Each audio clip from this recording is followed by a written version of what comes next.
In business, there's no room for guesswork. Every shipment matters. Every deadline counts. When you're trying to keep operations running smoothly, the last thing you need is uncertainty. That's why reliability is at the core of USPS Ground Advantage. From the moment your package is first scanned in, it moves through a secure nationwide network, aiding in a timely and accurate delivery. You get near real-time tracking so you can keep up with your shipments. And with affordable upfront pricing, there are no hidden fees or surprise surcharges to throw off your cost sheets. It all adds up to predictable deliveries you can depend on. Because knowing your logistics are handled lets you focus on everything else: your customers, your team, and the future you're building. Visit USPS.com/Ground Advantage to start shipping with confidence. USPS, official shipping sponsor of the NHL.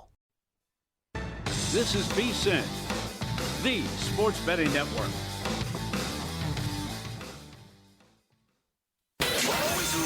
Follow the money. That's what I always say. You always follow the money. Yeah. This is Follow the Money with Mitch Moss and Paulie Howard on VSiN.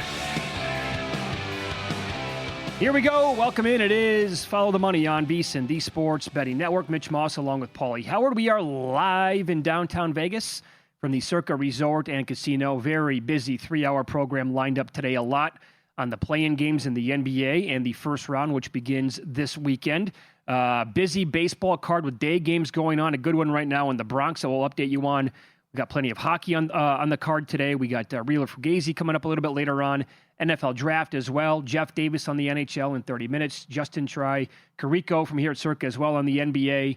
Dan Leberfeld on the NFL draft, and Steve Wiss, best bets in soccer a little bit later on. This game right now, Paulie, in the Bronx between the Yankees and the Angels, this has been a crazy series, one of which the Angels actually should be looking for a 4-game sweep today. They have blown 2 of these games. It's in the top of the 7th right now. The game has gone over the total.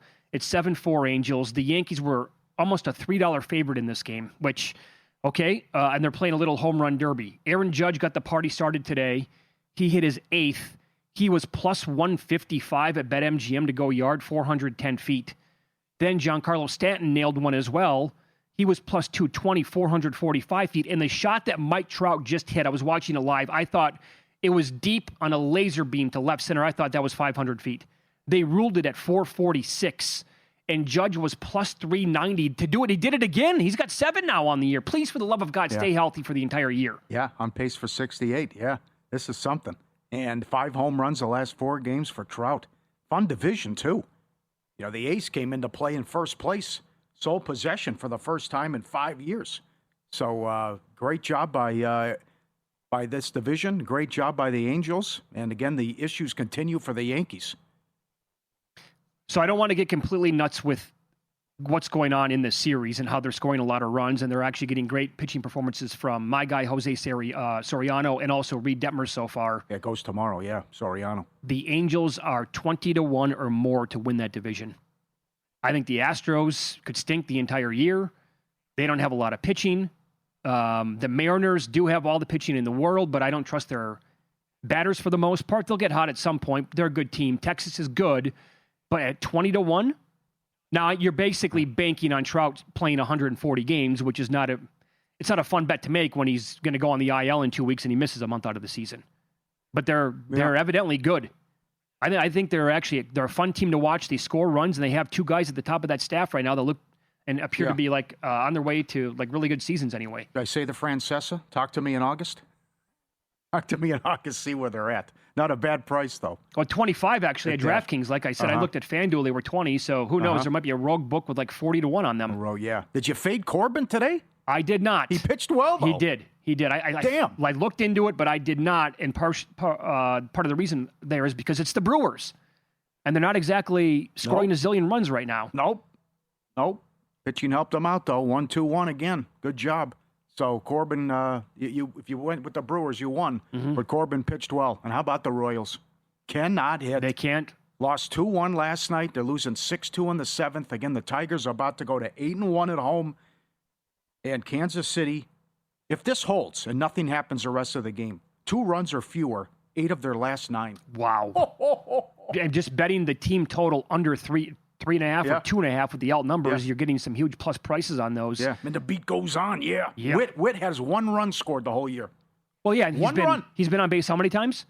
Like he's been stranded 98% of the time that he's been on so far. That's right. How are you feeling right now about the Warriors to make the playoffs ticket that you have?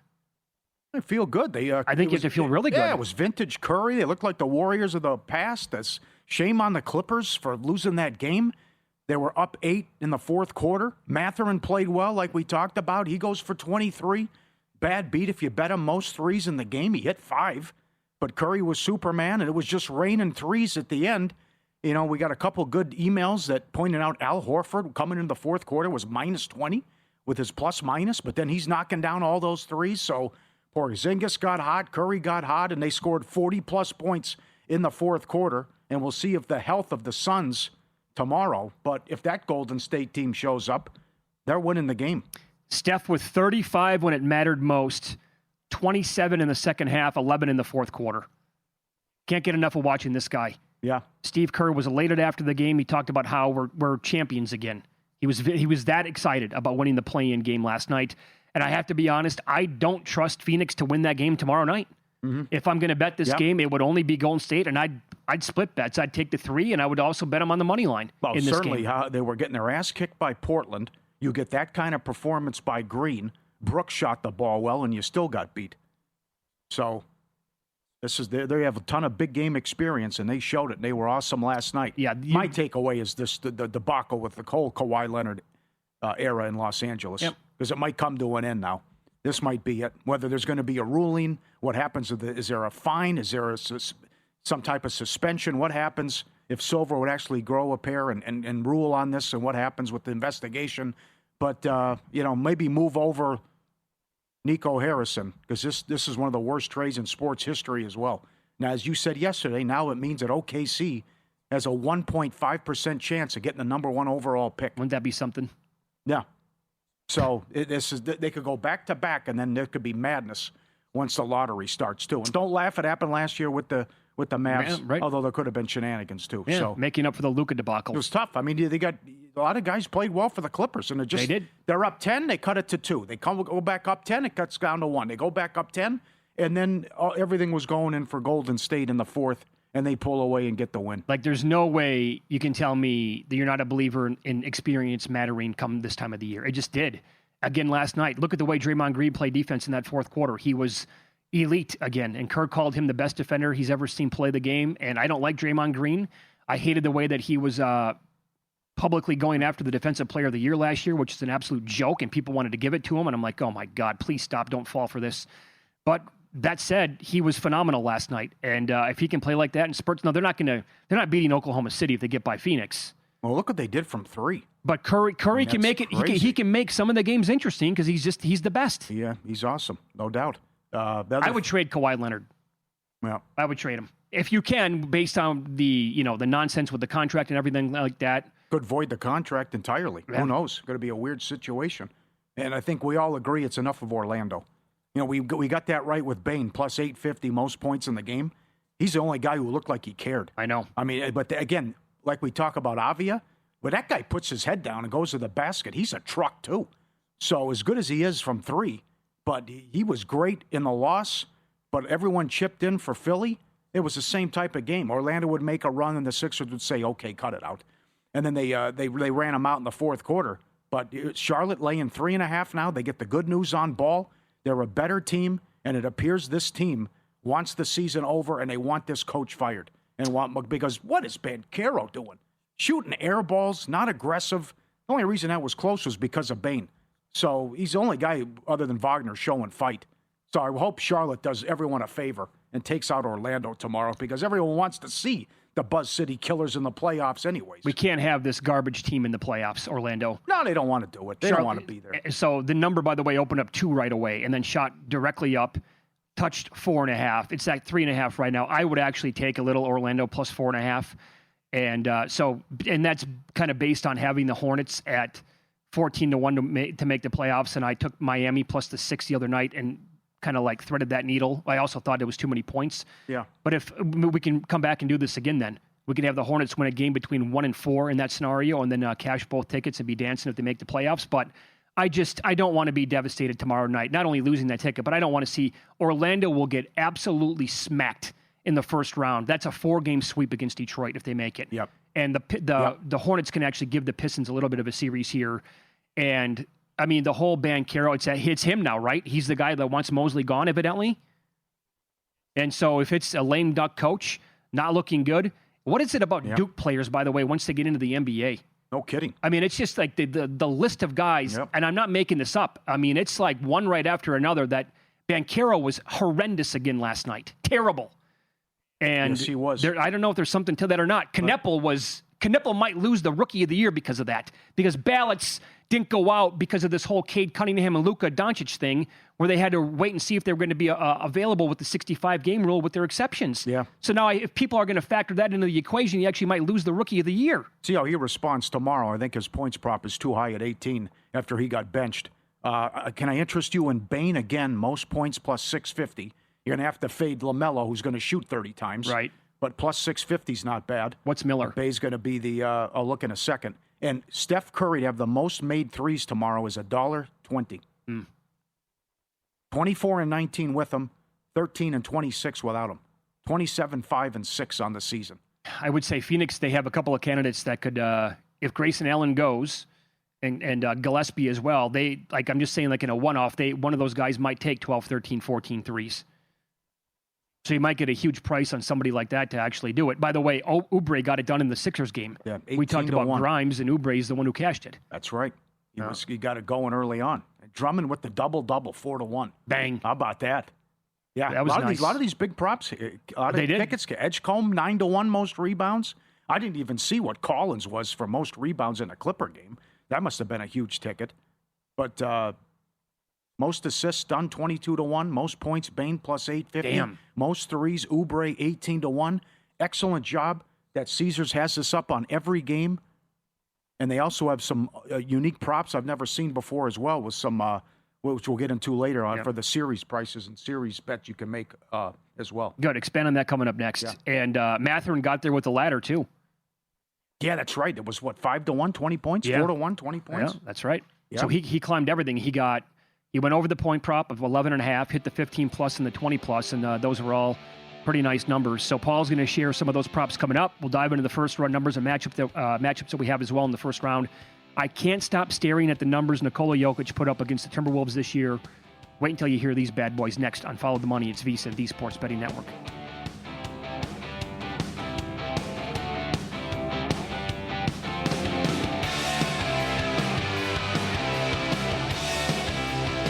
So you're listening to this podcast because you want an edge. But what if I told you you're only halfway there? You've got the mindset. Now it's time to get the toolkit to match. Here's the thing. Pro bettors spend thousands on data and tools, but what they don't want you to know is you can get the same edge for a fraction of the cost with VSiN Pro. With VSiN Pro, you get access to expert picks, public betting data, prop projections, powerful tools, analytics, and more. Tap the link in the description and see why thousands of bettors are already using VSiN Pro to cash more bets.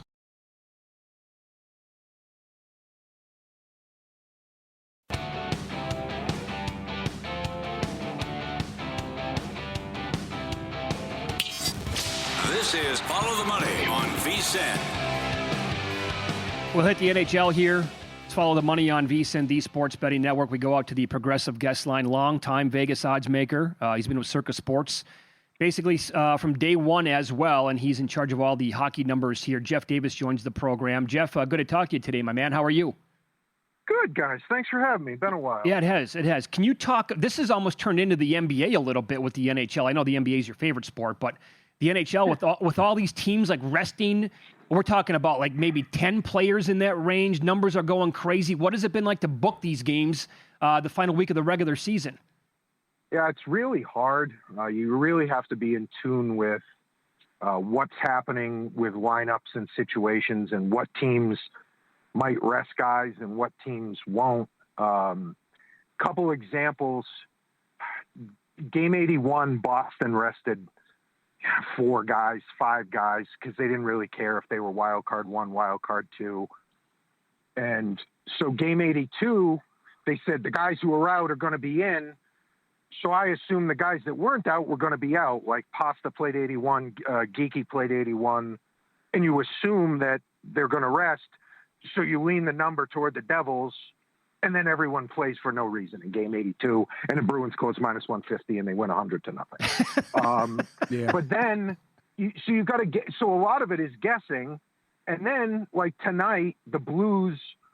If the Mammoth were playing the Blues in a random game in January, the Mammoth would be minus 35, minus 40, somewhere in that general vicinity. There's been absolutely no word on a lineup from either team tonight, and the Blues are like minus $1.35 because we're assuming the Mammoth are going to rest a bunch of their guys, which is probably true, but we don't know that. And if the Mammoth decide to play everyone, this thing's going to move 60 cents back towards Utah. So there's that. And then tonight, Anaheim and the Predators open pick'em. Predators probably be a small favorite if this was a random game in January. Well, Anaheim has to try to win because they don't want to play Colorado. And Stamkos, Forsberg, Yossi, Shea, and Marchessault all didn't take morning skate today. So this game's probably going to close. It's kind of sitting minus a quarter right now. If everyone plays, Nashville's going to be favored. If none of them play, Anaheim's going to close $2. And you're going to get the news, and it takes the market a minute or two to react. So if they all don't play, which I kind of don't think any of them will play, because why are any of those guys going to grind through an injury in a meaningless game 82? I mean, this game could easily close anywhere from minus 60 to minus $2 if these guys don't play. You know, and we won't know until 38 minutes to puck drop. So they've lost 8 of 9, and they got to avoid Colorado, no doubt. But they come limping in. And how about this scenario? There's a path where Colorado plays Edmonton. Yeah, it's not. I don't really want to think about that. I mean, the way the playoff structure is, Dallas is playing Minnesota, and those two teams should not be playing each other in the first round. But I mean, basically, the way the future book has worked out for Circa Sports is the Dallas and Wild future prices all year have looked bigger than what their team quality is because they're going to play Colorado in the second round, most likely. So people have been taking, bigger prices on these teams, kind of forgetting, well, they're going to be a $2 dog at least in the second round. Well, Edmonton they could beat Colorado in a series, and that really would, if that happens, that's going to change the future prices on a lot of teams tonight. And if those of you who like to bet futures should probably keep a close eye on Edmonton and Vancouver tonight, because if somehow Vancouver wins in regulation and LA and Anaheim both win, there are some future prices that will drastically change between tonight and tomorrow morning. Good heads up Good there. answer. Was there a series price that first hit the screen and you're like, wait a second here, my numbers are not close to that? Yeah, Vegas and Utah this morning I thought opened a bit high. There was a plus 60 on the screen that I just thought was too high. I mean, Vegas has looked awesome ever since they've had Tortorella, but they haven't exactly played a murderer's row of competition. They've played a bunch of the bottom feeders, and they played Colorado, who had already clinched the President's Trophy. So not taking anything away from what Vegas has done here in the last couple of weeks, but I just think these two teams, if this was 2 weeks ago, Vegas would be like minus a quarter or minus 30, and now they're minus 80. I'm not sure. I thought that was a bit high. Okay, who's the best team in the East? Tampa. By Tampa's a wide margin? No, Tampa and Carolina are pretty close. And then I think there's a little bit of a gap between those two. And I think we're getting lost in, there's been a lot of, you just read a lot of, oh my God, I can't believe how expensive Tampa is in the series. It should be a lot closer. Well, Montreal, their top line is unbelievable. They really thin out after Suzuki, Caulfield, Slafkovsky. Noah Dobson, who is their number 2 defenseman, is going to miss the series. A lot of this has been Jacob Dobish has been unbelievable. Tampa's been really banged up, but it seems like they're going to have everyone back. I just think the 230s out there feel really cheap on Tampa. I think this should be closer to $3. Tampa's really good. Another thing that might get lost in the second round, it's something to think about going ahead, is Ottawa is clearly the third best team in the Eastern Conference, and I don't think it's particularly close. And they're a pretty big dog against Carolina, and I think the price is mostly correct. But I feel like if Ottawa beats Carolina in the first round, they're just going to open too cheap against a really outclassed Pittsburgh or Philadelphia, whoever comes out of that series. I think Ottawa is very, very good. And if those who knew that had some really juicy future prices on Ottawa about a week and a half ago. Okay. Do you think the Bruins are going to be a public dog in their series against Buffalo? And what do you make of the Sabres overall? I haven't been as high on the Sabres as the market has down the stretch here. They've been unbelievable since the Olympic break, and frankly, a little bit before the Olympic break. I mean, Tampa was minus $50 to win the Atlantic at some point in February, and it wasn't so much that Tampa collapses. Buffalo never lost. They just won every game, every night. And a lot of it was, I mean, they're a lot deeper than they ever have been, and, you know, they can come at you with at least 3 really good lines, if not 4. I don't know what I think the series price is mostly correct. I think Ukko-Pekka Luukkonen, what is he really? I mean, he was unbelievable for 3 months. He was one of the best goalies in the league. Does he continue? I mean, if he does, Buffalo's going to be a really tough out, but I don't know. I don't see anything really wrong with the price on either the series or game 1. I think Buffalo probably wins. I think Boston is absolutely terrible defensively. And you don't see a lot of it because Swayman has been really good, but eventually they're going to play a team that, just has a lot of offensive weapons, and they're not going to have any answers. It might be Buffalo, and if it's not Buffalo, it's definitely the second round. Okay. Jeff Davis, our guest, Circa Sports here in charge of the NHL numbers. So on any of these teams that we've talked about in the East, like the Penguins, maybe Boston, could be Buffalo from earlier in the year, does Circa Sports have any big liability on any of those teams? Yeah, the way I manage the future book, I've thought that Colorado, Tampa, and Carolina were kind of head and shoulders all year, and have kind of gone out of our way to keep those teams. So they're all really good winners for us. And if anything outlier at all happens, it's probably not going to be good.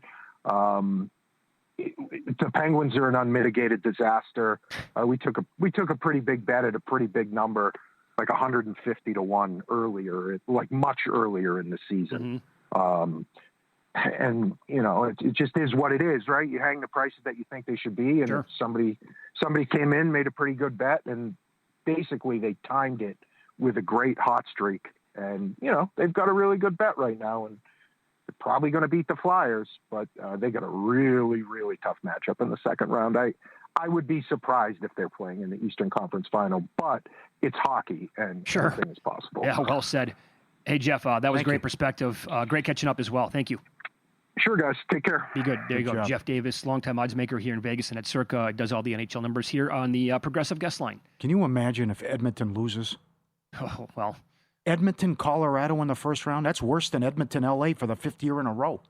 We can't have Edmonton, Colorado in the first round. Well, why not? Edmonton just needs a point, but... I think Edmonton Kings would be worse.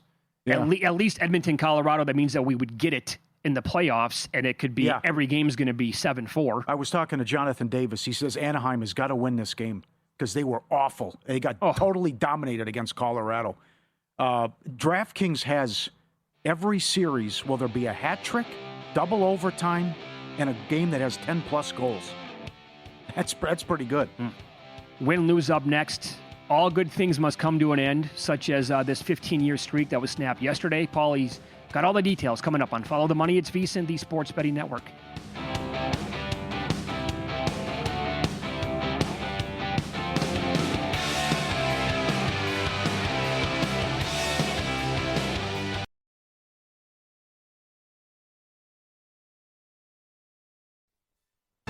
This is VSiN, the Sports Betting Network.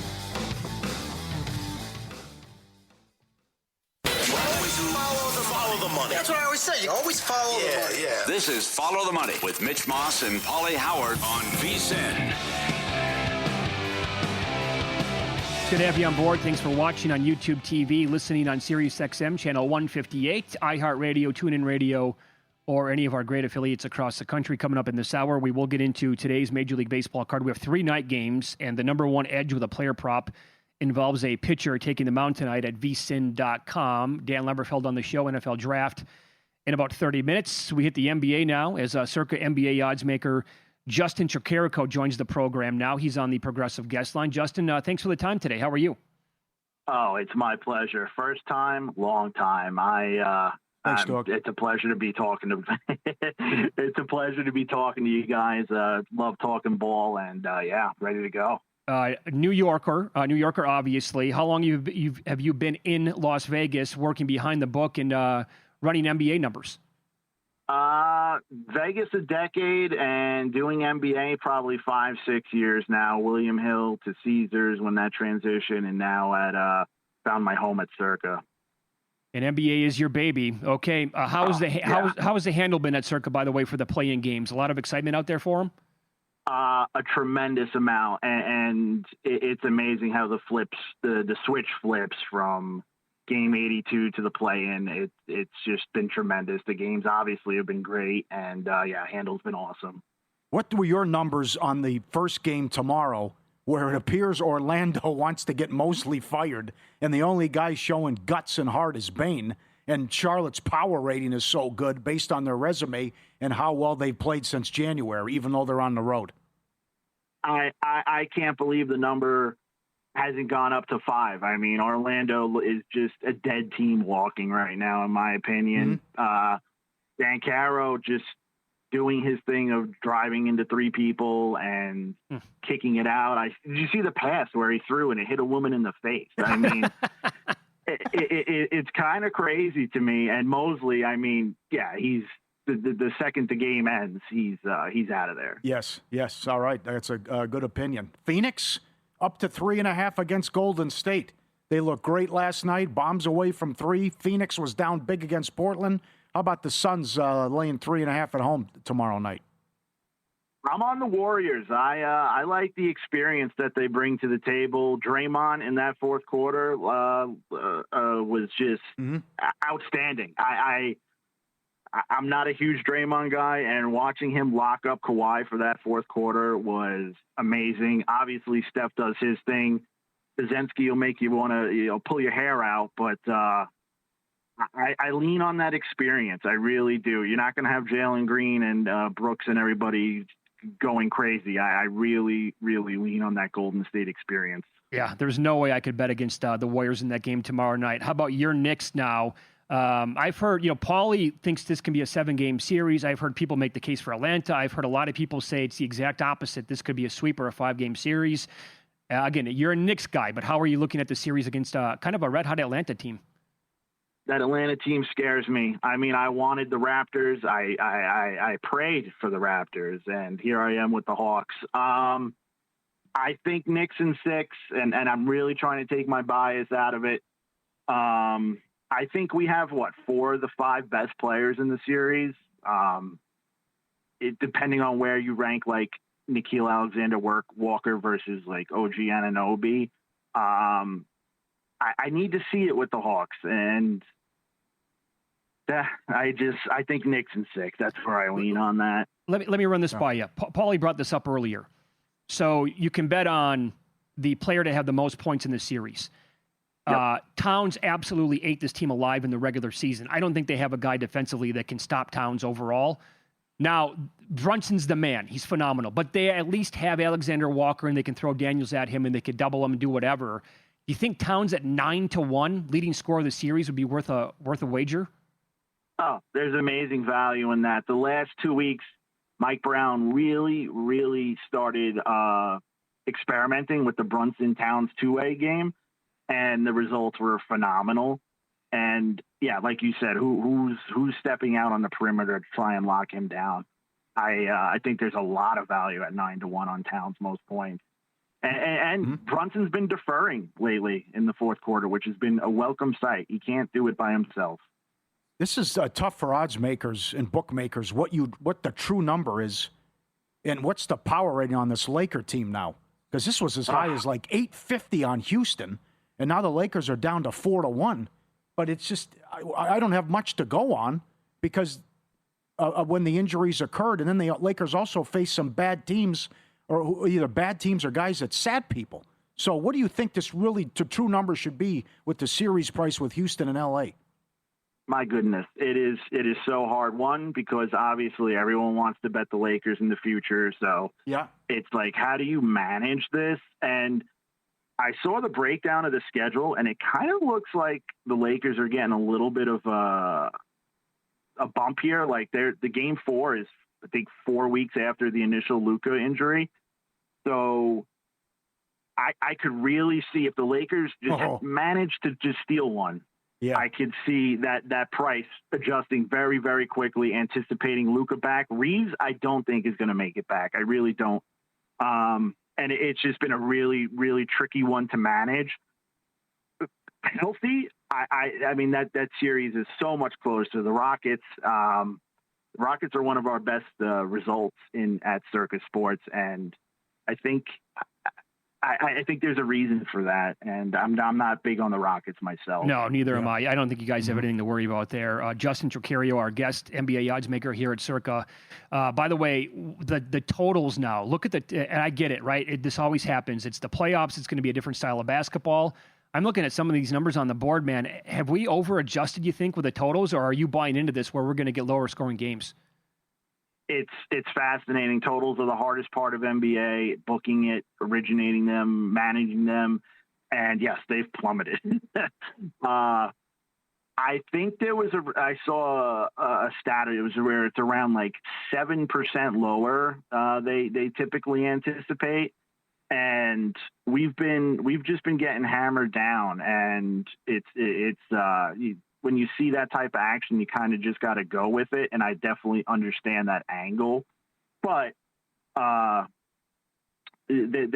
is a case where there could be some value on some of the overs in these games, like 232 for Minnesota, Denver. That game could definitely go over. Yeah. We all love the Spurs, and it's a great story. And a lot of people have future tickets on them. But, Wemby is injury prone. Should they really be 2,000 series price? 2,000 against a hot Portland team, and Avia was so good against the Suns. How good is Avia? I mean, he's awesome. My goodness. And doing that Drew Holiday trade at the beginning of the year, everyone thought that was kind of a throw-in where they were going to maybe be a cap casualty. And that team I would not want to play them. And, yeah, I'm old school where I need to see the guy do it once. I need to see Wemby step up in the playoffs, and I want to see that. Like you said, the injury prone issue. Also, I know in the Circa room we're not a big guy. We're not big on what's his name, the point guard there, De'Aaron Fox. Yeah, not really big on him. I think the Trailblazers definitely have a puncher's chance in this series. Oh, strong. Okay. Do you think the aforementioned Wolves can give the Nuggets a run? I kind of like Minnesota in this matchup. I mean, I brought this up earlier. How many teams would we forget about making the Western Conference Finals 2 years in a row? Like, nobody's talking about that the way it seems with Minnesota. Yeah, beautiful point. Completely agree. If they were the New York Timberwolves and they took the net spot, this team would be one of the hottest teams in the NBA. Yeah, class. They get disrespected. What hurts them is they don't have a true point guard running that team, and DiVincenzo kind of fades away on road spots, I've noticed. But that Nuggets team, they added Thomas, they added Hardaway Jr., and they just haven't panned out like they thought they would. And I think the Timberwolves are just very disrespected right now. Okay. All right. Do you have anything, like, what would be your favorite either series price currently available or game one number? Oof, that's a great question. The one I really, really like, I mean, not game one, the play-in, the Hornets, I'm all in on that. Okay. Yeah. Warriors as well. And then series price, there's definitely some value in the Raptors. It's been bet down, but there's definitely some value in that Raptors series. I would be on the +1.5. I'd be on the series itself. and over 5.5 games. And I saw a price before that. I had to bet it immediately. Okay, very good. Justin, thanks so much for the time today. Great spot. We appreciate it, and enjoy the games coming up. Oh, please, my pleasure. You guys do a great job. Have a great day. Thank you. Back at you. There you go. Thanks. Justin Trocario. He is an NBA odds maker here at Circa Sports. Brunson averaged 29 against Atlanta. I like the 270. But also why he gives pause and other people are torn on Atlanta. 22-9 since February, but the schedule was a joke.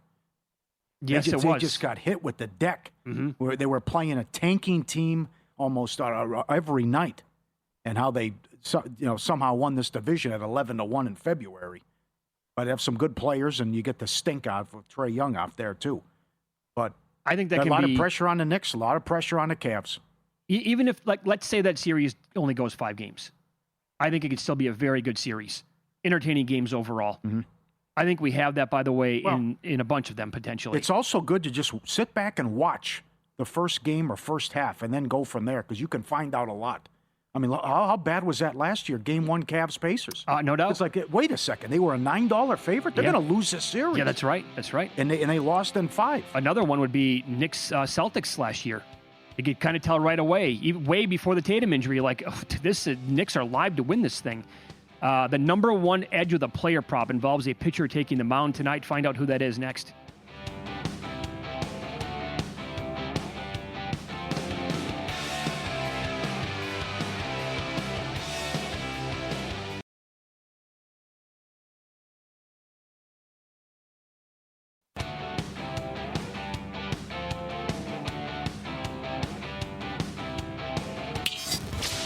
This is Follow the Money on VSiN.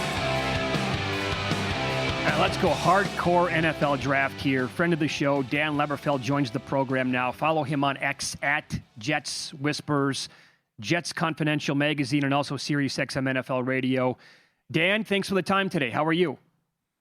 I'm doing great. It's always an exciting week when you come down the home stretch for the draft, as far as over the next week, because it gets a little redundant at some point, and you want the thing to get going. So excited for it to get going in a week or so. Yeah, no question. A week from tonight. Let's begin with that number 2 overall pick owned by the New York Jets. So David Bailey, before yesterday, turned into the favorite to go, number 2, and he overtook Arvell Reese there in that slot. And then the news comes out that the Jets decided to cancel their visit with David Bailey, and now Reese is now favored again. Why'd they cancel? Yeah, I don't have any specific information about that, but I do know, covering the team for a long time, situations where they picked players they had no contact with. I'll never forget James Farrior a long time ago, the linebacker out of Virginia. He said after they picked him, they had no contact with him, no meetings, no anything. So I don't think the cancellation of the Bailey meeting has anything to do with whether they like him or not. I think they feel they have enough information on him already to make a decision, so they just want to look at other people in terms of those 30 visits. Okay, fair enough. So a week out from the draft right now, and they're basically now the same number of DraftKings, each guy's minus 115. Who do you think they're going to take? I think it's going to be Bailey. I do subscribe to the theory, though I wouldn't run an organization this way, but Albert Breer had a story for Sports Illustrated where he talked about Bailey being the guy because of the fact that Aaron Glenn needs to win this year, and Bailey is more settled science. I mean, he's a good edge rusher. You know what you're getting. With Reese, he's more of a project. You got to figure out where you're going to play him, off-the-ball linebacker, edge rusher, coverage linebacker. He could be really good in time, but I think Bailey's the guy that comes in immediately, wrecks the game coming off the edge, and if you're of the opinion Aaron Glenn needs to win this year, Bailey's the guy that comes in and is more of an immediate impact. So I would lean towards Bailey there. All right, great answer. What do you think happens at 16? And you have a good article up on this and what you think could happen and what other people were saying as well. Yeah, there's so much talk about the Jets needing to pick a receiver at 16, and you see so many mock drafts where they pick one of those guys like Tyson or Boston. I think that logic is a little misguided from the standpoint that people look at the stats of their receivers last year. When you look at Garrett Wilson, obviously he got hurt in the middle of the year, but They say after Garrett Wilson, they don't have anybody. That's not true. Adonai Mitchell is a more than capable number 2 receiver who they acquired in the Sauce Gardner trade with the Indianapolis Colts. Adonai Mitchell's problem last year with the Jets was they had quarterback issues big time. And I don't understand the thinking that, well, the receivers weren't good. Who's throwing them the ball? They can't throw it to themselves. So to me, if Geno Smith does a better job for them at quarterback, Adonai Mitchell will be fine as a number 2 receiver. I would consider the Penn State guard at 16, because think about it. If you get Ioane at 16 and you plug him in with Fashanu at left tackle and Membu at right tackle and Tippmann at right guard and Myers at center, you put him at left guard, they can have the best line in the league. And the thing Geno Smith needs more than anything is a great running game to sell the play action. So to me, if the Jets are going to go value at 16, I don't think receiver's the pick. So Ty Simpson is a hard pass at 16? Yeah, I don't think, considering the coach said, you got to take the coach at his word. He said that Geno Smith can take his team to the promised land. Now, I know a lot of people in Vegas might chuckle at that, right, including you guys, but the coach said it, right? So if he thinks Geno Smith can take him to the promised land, why would you pick a quarterback in the first round with so many other needs? I think maybe they take a flyer on Nussmeier in the 4th round. I don't think they go quarterback in the first round. Are we getting carried away with the Ty Simpson stuff? He was hurt. He's 6'1". Should he really go at the back end of the first round? Well, the problem with Simpson isn't necessarily his height, it's his frame.